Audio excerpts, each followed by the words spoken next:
will verify that he's alive. When they got to the tomb, said, who is going to roll the stone away? They found the stone already rolled away.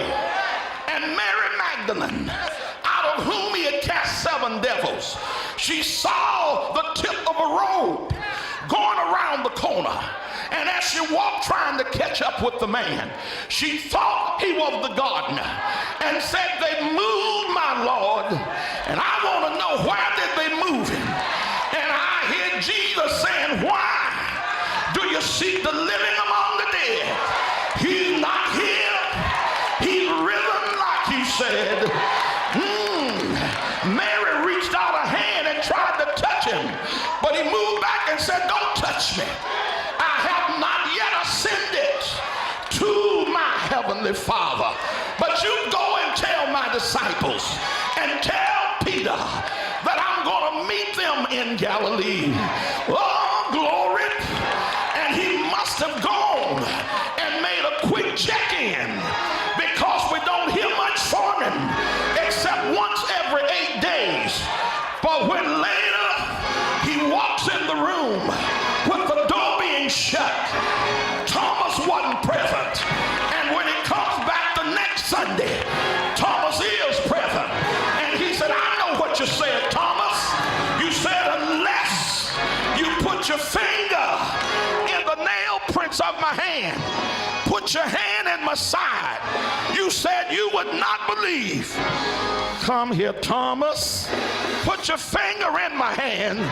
Put your hand in my side.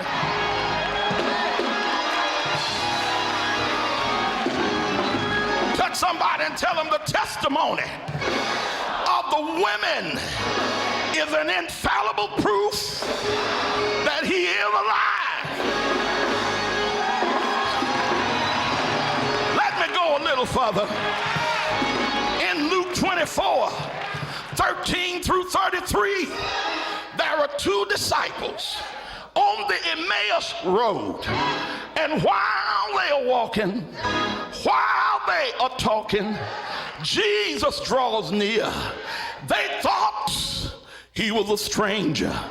And I hear him say, what manner of salutation is this that you have as you walk along and are sad?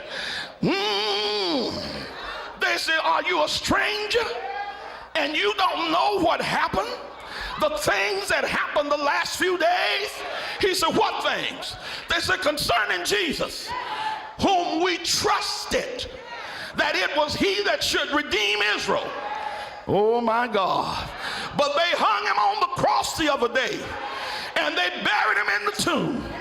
The women came around with a strange tale, talking about he's alive, but we haven't seen him. And about that time, Jesus started opening their minds and explaining the scripture. Said, ought not, first he said, fools and slow of heart to believe all that the prophets have said.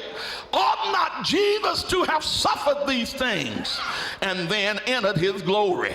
And when they got to the front door, Jesus acted like he was going to go by, but they constrained him and said, it's late in the evening and we want you to come in and abide with us.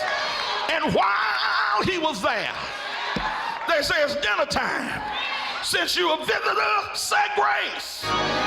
And when he got through blessing the food, he took the bread in his hand and started breaking it. And when they saw him breaking bread, they said, hey, we just had supper with you in the upper room the other night. That's got to be Jesus, because can't nobody break bread like Jesus.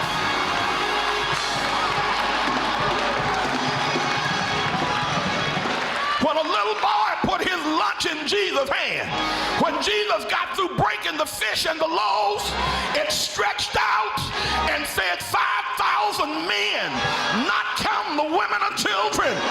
Can't nobody break bread like Jesus.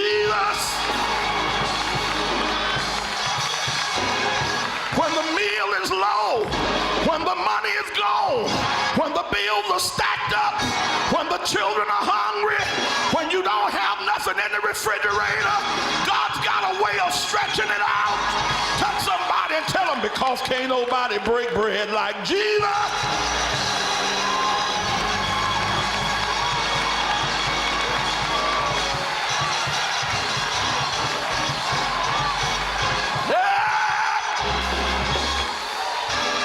If you read on in Luke 24 and get to verse 36 and following, the two ran back.